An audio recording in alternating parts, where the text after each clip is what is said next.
Hello everyone, welcome to my channel. My name is Xony, and today we're going to have some more stories from Reddit.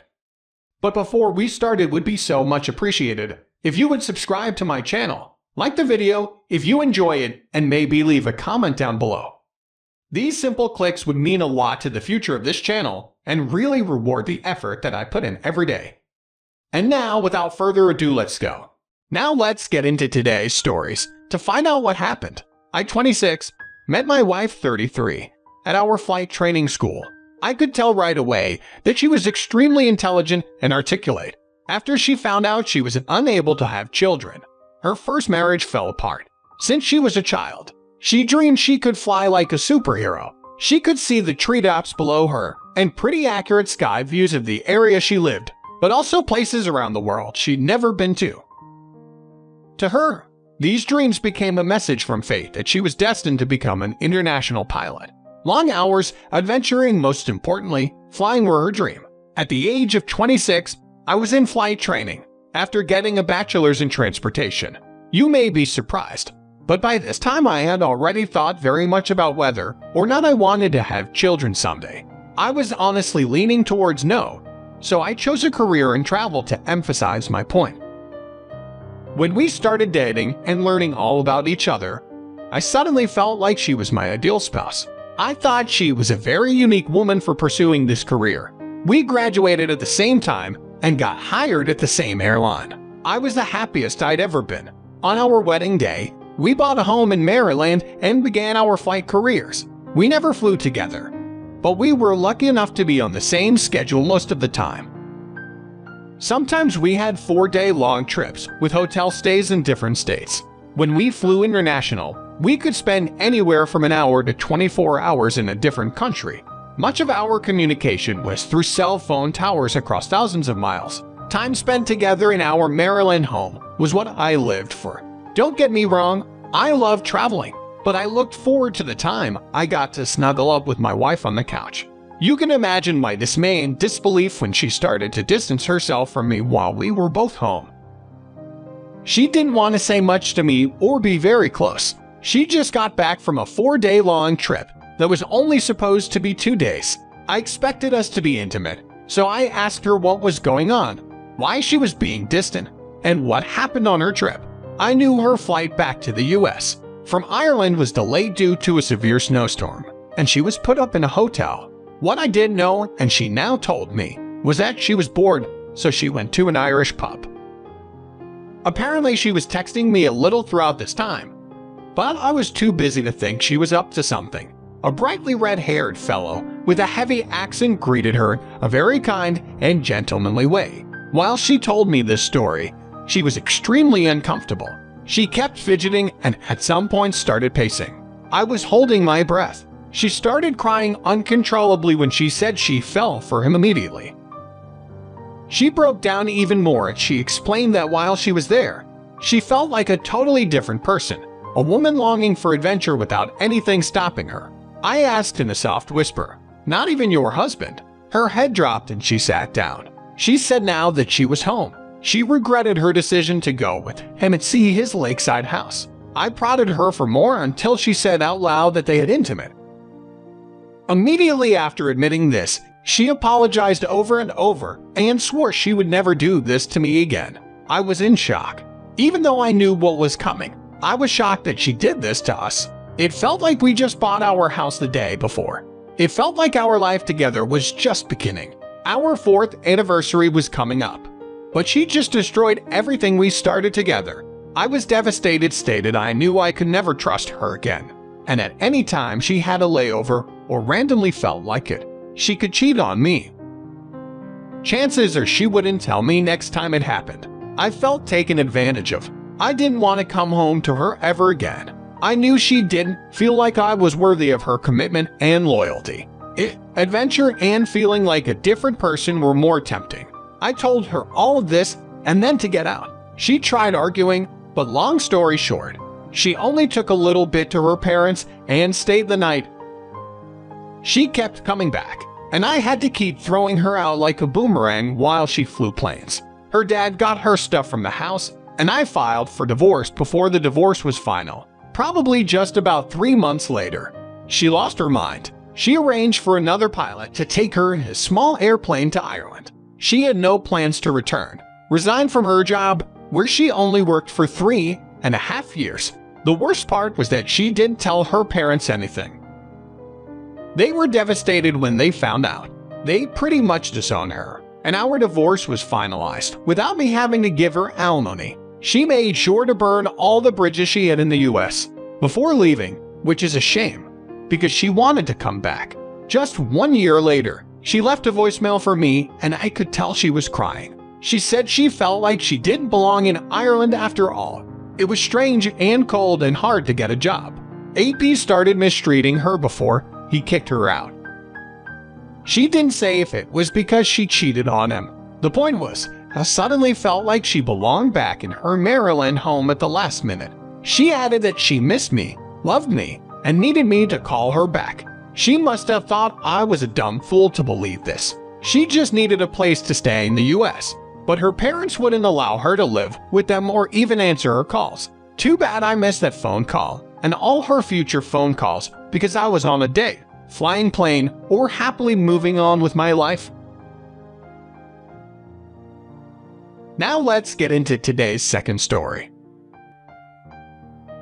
I, 28 male, walked to a bar one night after work in Los Angeles, California. I'm a camera operator at Fox Studios. I've worked with several famous actors and actresses. On this particular night, I was hoping to meet a woman. Lo and behold, as soon as I entered, I saw a movie star. Well, a wannabe movie star. When I first sat down by her, she was crying because she was just turned down for a part she really wanted. I bought her a drink and assured her it wouldn't be long until she got her big break. I learned that night that she, 24, female, was currently working as a model for Forever 21 and some other gigs, but her dream was to be in the movies. She'd been in a few small-time films before I met her. When she first came to California, she was 19, staying with her cruel aunt. At an audition, she met another girl in a similar situation. They were able to rent an apartment together. I congratulated her for making it this far. She hadn't met a worse fate. We talked for a while after that, and when I told her I was a camera operator, she was excited. She asked me what my job entailed, and the way I described it made it sound like anyone could do it. But I did make her laugh. We went back to my car at Fox Studios, and I gave her a ride home. We exchanged numbers and started calling or texting every day until I eventually picked her up for our first official date. Over the next 2 years, she continued her modeling career and a few acting gigs. I continued my daily work, and we continued dating. She'd sleep over sometimes, and each time I thought about asking her to move in, she just didn't seem ready. She always brought over the bare minimum to stay for the night. One day, while I was working, there was an emergency. One of the main actresses became extremely sick, so they needed a new actress quickly. I immediately, and without hesitation, suggested my girlfriend. She came in right away for an audition, and she nailed it. They loved her. She was ecstatic, and I was too. I got to stare at her and be with her each day of filming for about 1.5 years. Upon release, the movie did pretty well in the box office, and it was safe to say my girlfriend was moderately famous. We were pretty much living on cloud 9. Life was just really great. It felt like we were living out our creative dreams and simply got to play all day, every day, and get paid for it. It was a little difficult at times, but well worth it. One day, while we were filming another movie, I saw her male co-star enter her dressing room, supposedly to rehearse. I trusted her. That night, we had plans to go out together, but she told me she was exhausted, so her roommate was coming to pick her up. I was disappointed, but I believed her. It was hard for me to drive away while she waited to be picked up, but it was what she wanted. I got home, got shower. Then I realized I left my phone at my workstation. I went back to the set and heard something in my girlfriend's dressing room. Curiosity got the better of me, so I pressed my ear on the door. It was definitely my girlfriend and another man, but they weren't talking. It was the vocal noises of pleasure. My mind was racing. She never left the set. She wanted to cheat on me, After I let her into my heart and really started planning my future with her, I banged on the door, calling for her to open it. She sounded scared. When she told me to hold on, she opened the door in her robe without looking at me. She said AP was just leaving and that they were rehearsing. I furiously told her that I heard what they were doing. All I wanted to know was why. She had the nerve to say how I was mistaken and nothing happened, but her voice was barely a squeak. When she said this, AP looked like he didn't care, but he didn't say anything. I screamed for him to get out because I would have knocked him out. He left, and my vision was just red. My world was crashing down. I loved this girl, but I was wrong to think she loved me or knew how to stay in a committed relationship. Maybe fame got to her head, but it still hurt. I didn't expect it at all. I pulled the ring out of my pocket and showed it to her. She gasped. I said I was wrong about her. She just proved herself to be another sleazy, worthless actress. She choked on her sobs, telling me she wanted to get married. She knew she only got this far because of me. She said the romantic role with AP simply got to her head, but she knew she didn't love him. I told her she could have denied him if she took even a moment to consider us. I told her we were over, but I had to continue filming her for the next 5 months. She would ask me how I was doing and talk to me, even when I tried to make myself look busy. Finally, the movie was finished, and I thought I could stop working with her. She was quickly selected for another part. For some reason, several other camera operators Fox had assigned to this upcoming movie quit. The studio was down, me and 2 other people, with me being the most experienced. I didn't want to work with my ex anymore. I heavily considered resigning from the studio and getting a job somewhere else. I decided to talk to my boss about it, but when I said what I was thinking, he begged to know why.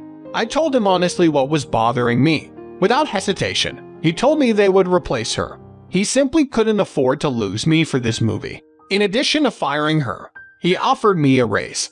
I was extremely happy and surprised. That night, I slept like a baby. The next morning, I was off work but my ex contacted me when she found out she was fired for causing stress to coworkers. She was really upset and even got mad at me because I complained about her. I told her I was willing to quit, but the boss said he would rather lose her than me. She didn't take that very well, but it didn't matter to me. I was free and she was stupid. I knew I did the right thing even before I met my future wife. Just 2 months after that,